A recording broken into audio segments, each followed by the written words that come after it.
देखिए, हज कमेटी के चेयरमैन होने के नाते मैंने उनसे समय मांगा था कि जो हमारे हाजी भाई लोग हैं उनको कैसे हम लोग कलकत्ता भेजें।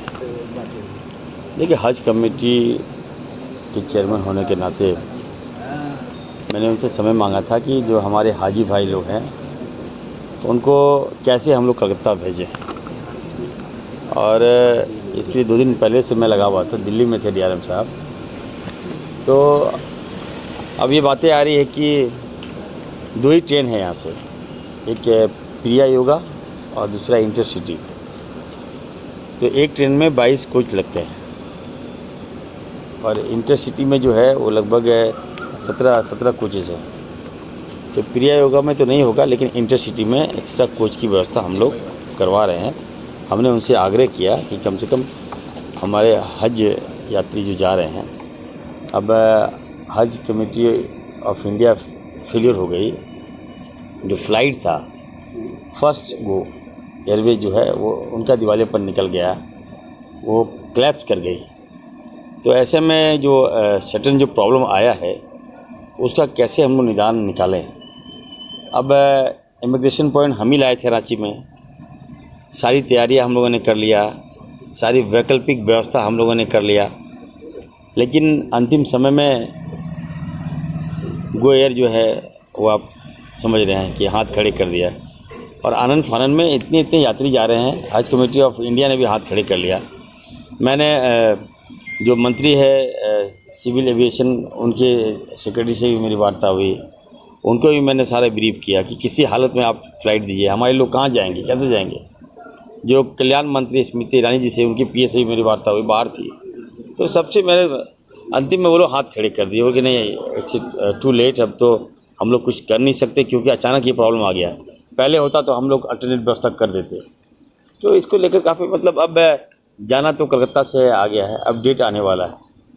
तो और अब कोई कष्ट नहीं हो, इसको लेकर हम डीआरएम से मिलने के लिए आए थे।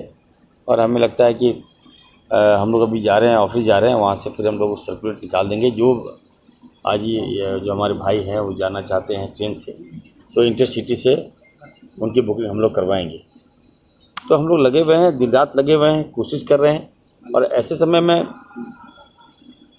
कुछ लोग हमें लगता है कि नेतागिरी भी कर रहे हैं, जो नहीं करनी चाहिए। ऐसे मामले में जब जान रहे हैं कि इरफान अंसारी है, इरफान अंसारी से अच्छा तो और कोई हमको लगता है कि जो हम जितना मैंने प्रयास किया, आज एक मुकाम में हमने पहुंचा दिया, उसके बाद भी अगर कोई नेतागिरी करे तो मुझे उस पर नहीं जाना है। लेकिन इतना है, खिदमत करने के लिए आए हैं। और यहाँ से लेके कलकत्ता तक, और कलकत्ता से लेके जद्दा तक, जद्दा से मक्का तक, मदीना तक कैसे भेजना है, ये जवाबदेही इरफान अंसारी की है। तो मैं सबको कहूँगा कि ये इदारा जो है एक बहुत संवेदनशील इदारा है, ये कोई राजनीतिक मंच नहीं है कि हम हर चीज़ में सारे लोग अगर इरफान अंसारी के पीछे पड़े तो साफ साफ बता दीजिए भाई, जहाँ मुद्दा नहीं है मुद्दा बना रहे हो। अरे भाई, जिनको नहीं जाना है, मान लीजिए हजारीबाग से काफ़ी लोग आज हमारे पास आए थे, जिनको नहीं जाना है वो लिख के दे दें, इसमें कौन बड़ी बात है। यहाँ से लोग मुंबई जाते थे पहले, क्या है भाई साहब, मुंबई जाते थे हज करने के लिए। तो ऊपर अल्लाह ताला देख रहा है कि कैसे हम ले जा रहे हैं। कष्ट होता तो ठीक है, कष्ट की जवाब ऊपर वाला है उसके लिए, हमने कष्ट तो नहीं दिया ना। आज सारा मामला अगर कुछ होता अच्छा होता है तो तारीफ कोई करता नहीं, ख़राब होता तो सारा मामला हम पे उमड़ देता है। कौन है। इसलिए मैं कहूँगा कि आपको ये भी बता दें कि जब गो एयर बंद हो गया, तो अब गो फर्स्ट एयरलाइन जब बंद हो गई तो इसके पास कोई विकल्प नहीं था। अब वो कह रहे हैं कि नहीं, आप मैं सारे हाजियों का पैसा वापस। अब आपको मैं क्लियर कर देता हूँ कि लगभग 9 लाख जो पैसेंजर हैं जिनकी बुकिंग गो फर्स्ट में हुई थी, उनका पैसा डूब गया, बैंक करप्ट हो गया, फ़्लाइट करप्ट हो गई, उनको पैसा नहीं मिलेगा। लेकिन मैंने हज कमेटी ऑफ इंडिया से मेरी वार्ता हुई, मैंने कहा कि नहीं, फिर आपको हमें पैसा कैसे डूब जाएगा, मेरा पैसा आपको अल्टरनेट फ़्लाइट देना होगा। हज की बात है, बहुत मुश्किल से वो लोग वार्ता किए, सऊदी अरबिया से वार्ता किया। अल्टरनेटिव फ़्लाइट जो है फ्लाई डील कंपनी है, फ्लाई डील कंपनी से वार्ता होकर मैंने फ़्लाइट स्पेशल फ़्लाइट मैंने करवाया, जहाँ इरफान अंसारी की तारीफ़ होनी चाहिए, जहाँ पूरे हज कमेटी के मेंबर्स की जहाँ प्रशंसा होनी चाहिए, वहाँ नेतागिरी कर रहे हैं। सारे लोग हाजी जितने जा रहे हैं, सारे लोग हमको अप्रिशिएट करेंगे, नहीं विदाई जी आप हैं, आप पे पूरा यकीन है हम लोग ठीक ठाक जाएंगे। तो ऐसे मौके पर हम कहेंगे कि कम से कम नेतागिरी नहीं होनी चाहिए, राजनीतिक नहीं होनी चाहिए, ये राजनीतिक मंच नहीं है। जब मैं देख रहा हूँ और कैसे लोगों को भेजना है, ये जवाबदेही मेरी है।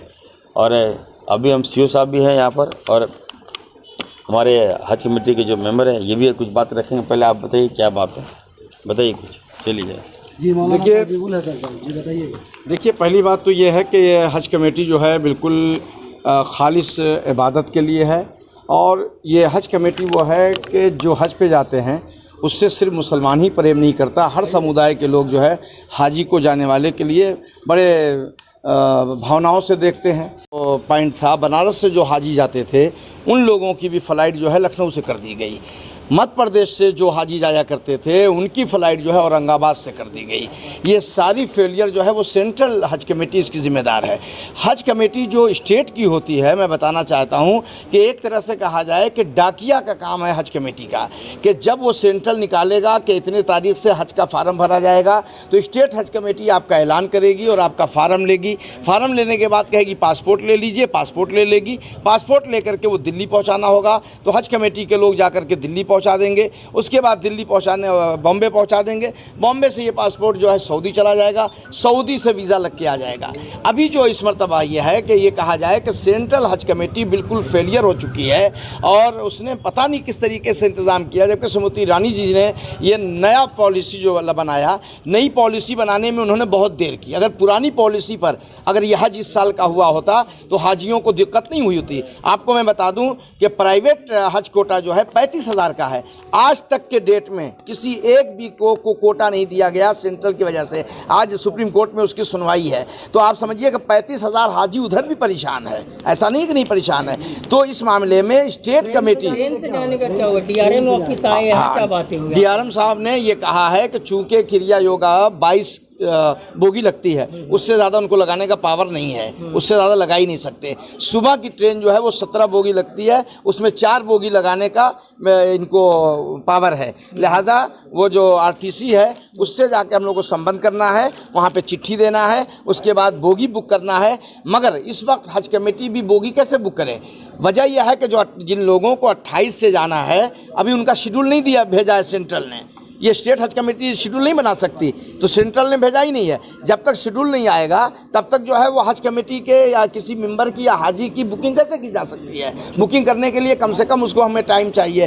तो इसके लिए भी प्रावधान है कि जैसा डीआरएम साहब ने भी बताया कि कम से आपके पास वक्त नहीं है, आप फ़ौरन 28 वाली बुकिंग आज ही कीजिए। हमारे सीओ साहब ने बताया कि कैसे किया जाए, इस वजह से कि किसी भी शेड्यूल नहीं अभी तक आया है कि कौन हाजी कब जाएगा, तो जब जाएगा तब किया जाएगा। ये मामला ले दे के सेंट्रल को हज के मामले में सियासत नहीं करनी चाहिए। और स्मृति ईरानी जी से हमारा निवेदन और आग्रह है कि ये पवित्र स्थान पर जाने वालों को परेशान न किया जाए। अपनी वजारत को कि 24 घंटे के अंदर सारे हाजियों की परेशानी दूर करें। ये मेरी सेंट्रल हुकूमत से भी और अपने प्रधानमंत्री से भी आग्रह है कि